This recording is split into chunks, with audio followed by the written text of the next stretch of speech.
Abba Kabir Yusuf na jihar Kano ya ziyarci wajen da ake dafa abincin mahajjatan jihar Kano a Saudiya. Zan ci gaba da zama a PDP amma zan jagoranci yakin neman zaben Tinubu, cewar Wuke. Fursunoni 200 sun arce daga gidan yarin ƙasar Pakistan. 'Yan sanda za su tura tawagar cire bam zuwa cibiyoyin ibada domin ganin an yi bukukuwan babbar sallah lafiya.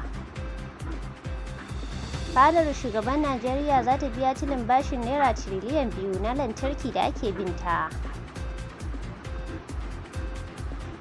'Yan Bola Jari sun yi ajalin wani mutum da suka je sacewa tagogin gida a Abuja.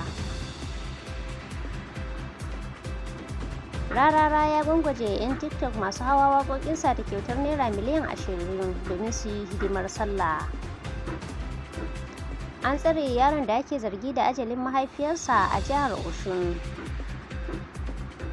Yunwar mulki ce ke damun Atiku Abubakar, El Rufa'i da Obi, cewar APC.